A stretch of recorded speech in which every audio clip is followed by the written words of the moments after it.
Hello friends, welcome to today சமையல். இன்னைக்கு நம்ம டுடே சமையல்ல வீட்டுக்கு தேவையான 5 விதமான புதுமையான பயனுள்ள குறிப்புகள் தான் பார்க்க போறோம். இந்த 5 குறிப்புகள்ல ஏதாவது ஒரு குறிப்பாச்சும் நிச்சயமா உங்களுடைய அன்றாட வாழ்க்கைக்கு தேவைப்படலாம். அதனால இந்த வீடியோவை கடைசி வரைக்கும் பாருங்க. இப்போ வாங்க ஒவ்வொரு டிப்பா என்னென்னு பார்க்கலாம். இப்போ நம்ம முதல் குறிப்பு என்னன்னு பார்க்கலாம். நம்ம ஷூலாம் அலசிட்டு காய வைப்போம்ல, அந்த மாதிரி காய வைக்கும் போது உள்ள தண்ணீர் நிற்கும்.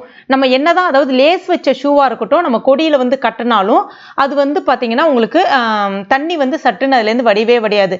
ஏதாவது ஒரு பக்கம் தொங்கிக்கிட்டே இருக்கிற மாதிரி இருக்கும். இந்த மாதிரி இருக்கும்போது இந்த ஷூவை ரொம்ப எளிதா நம்ம காய வைக்க முடியும். அந்த தண்ணி எல்லாமே ஈஸியா ட்ரைன் ஆகிடும். எப்படின்னு பாத்தீங்கன்னா, இந்த மாதிரி ஒரு மைக்கா கவர் ஒன்று எடுத்துக்கங்க. அந்த கைப்பிடி இருக்கும்ல, 2 பக்கமும், அந்த கைப்பிடியில அந்த ஷூனுடைய அந்த முன்பக்கமும் பின்பக்கமும் வர்ற மாதிரி கரெக்டா அப்படியே நிறுத்தி வச்சிடணும். இப்ப பாத்தீங்கன்னா இந்த மாதிரி இருக்கணும். கரெக்டா ஸ்ட்ரெயிட்டா நிறுத்தி வைக்கணும். கொஞ்சம் வச்சுட்டு அதுக்கப்புறமா நம்ம கொடி இருக்குல்ல, துணிக்காய வைக்கிற கொடி, அதுல 2 பக்கமும் கிளிப் பண்ணி விட்டுடணும். இந்த மாதிரி பண்ணிட்டா அதுல இருக்கக்கூடிய அந்த தண்ணீர் எல்லாமே ஈஸியா வடிஞ்சிரும். அதே சமயத்துல ஷூவும் ரொம்ப ஈஸியா காஞ்சு போயிடும். கண்டிப்பா இந்த டிப் உங்களுக்கு பயனுள்ளதா இருக்கும். ட்ரை பண்ணி பாருங்க. இப்போ நம்ம அடுத்த டிப் என்னன்னு பார்க்கலாம்.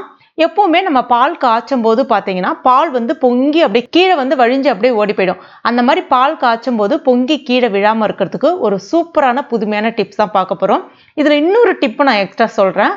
எப்பவுமே நம்ம பால் காய்ச்சும் போது அந்த பால் பாத்திரத்துல அடியில அந்த பால் ஒரு மாதிரி திக்கா தங்கிடாம அடிப்பிடிக்காம இருக்கணும்னா கொஞ்சமா தண்ணி சேர்த்துட்டு அதுக்கப்புறமா பால் பாக்கெட்டை பிரிச்சு அதுல கொட்டுங்க. இதை இப்ப நம்ம எப்பயும் போல நம்ம காய்ச்ச போறோம். ஸ்டவ்ல வச்சோன்னு பாத்தீங்கன்னா அந்த பால் பொங்கி வரும் பாருங்க. வேகமா பொங்கி சட்டுன்னு என்ன ஆயிடும்னா கீழே ஊத்தி போயிடும். இதுக்கு நிறைய டிப்ஸ் இருக்கு. இருந்தாலும் இந்த டிப்ஸ் நிச்சயமா உங்களுக்கு புதுவிதமா இருக்கும்.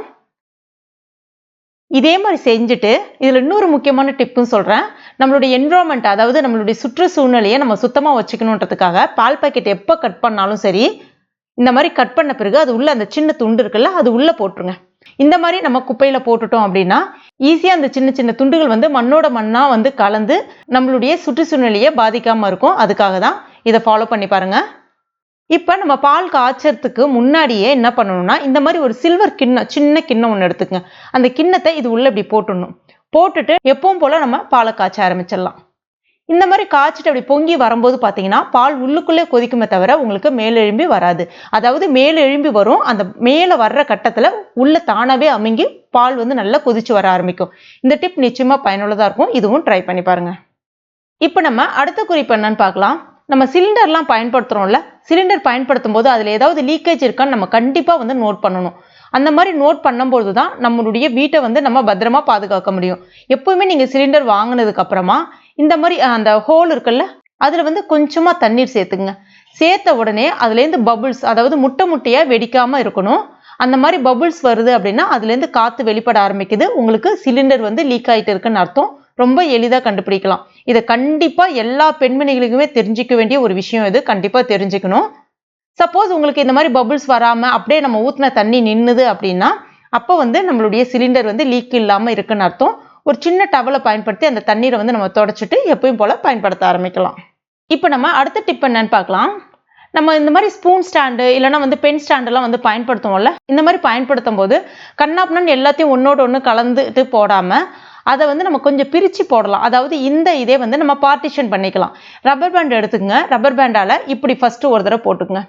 அதுக்கு அடுத்ததான் இந்த பக்கம் ஒரு தடவை போட்டுங்க.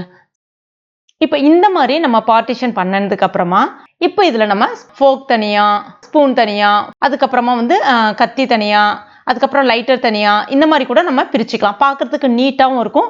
ஈஸியா செக்ரிகேட் பண்ண மாதிரி இருக்கும். கண்டிப்பா இந்த டிப்பும் உங்களுக்கு பயனுள்ளதா இருக்கும். ட்ரை பண்ணி பாருங்க. இப்போ நம்ம அடுத்த டிப் என்னன்னு பார்க்கலாம்.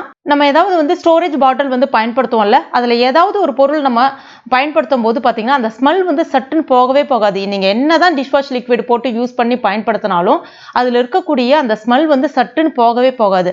அந்த மாதிரி அதுல இருக்கக்கூடிய ஸ்மெல் சட்டுன்னு போகணும் அப்படின்னா, இது கண்ணாடி பாட்டில் போகணும் அப்படின்னா ஒரு வத்தி குச்சை மட்டும் கிழிச்சிட்டு அது உள்ள போட்டுட்டு டக்குன்னு க்ளோஸ் பண்ணிடுங்க. இப்ப என்ன ஆகும்னு பாத்தீங்கன்னா வத்தி குச்சி அணைஞ்சிரும். ஆனா அதுல இருக்கக்கூடிய அந்த புகை ஃபுல்லா அந்த பாட்டில்ல ஸ்ப்ரெட் ஆகி அதுல இருக்கக்கூடிய ஏற்கனவே இருந்த அந்த பேட் ஸ்மெல்ல அப்படியே போக்கிடும். ஸோ கண்டிப்பா இந்த டிப்பை ட்ரை பண்ணி பாருங்க. நீங்க கேட்கலாம், இதுவே பிளாஸ்டிக் டப்பாவா இருந்தா என்ன பண்ணலாம்னா அதுக்கும் இருக்கு ஐடியா. நியூஸ் பேப்பர் இருக்குல்ல, நான் இதே பாட்டிலே உங்களுக்கு செஞ்சு காமிக்கிறேன்.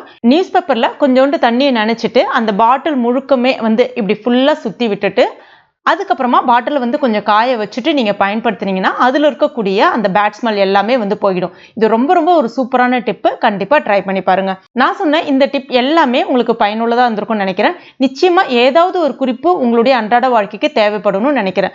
அப்படி தேவைப்பட்டுச்சுன்னா மறக்காம இந்த வீடியோவை லைக் பண்ணுங்க. உங்க நண்பர்கள் மற்றும் ஃபேமிலி மெம்பர்ஸ் கூட மறக்காம ஷேர் பண்ணுங்க. மேலும் இது போன்ற பயனுள்ள குறிப்புகள் மற்றும் டேஸ்டி ரெசிபிகளுக்கு நம்ம டுடே சமையல் இது வரைக்கும் நீங்க சப்ஸ்கிரைப் பண்ணலன்னா உடனே சப்ஸ்கிரைப் பண்ணீங்க. கூடவே மறக்காம அந்த பெல் நோட்டிஃபிகேஷன் சிம்பிளையும் பிரஸ் பண்ணீங்க. Thank you.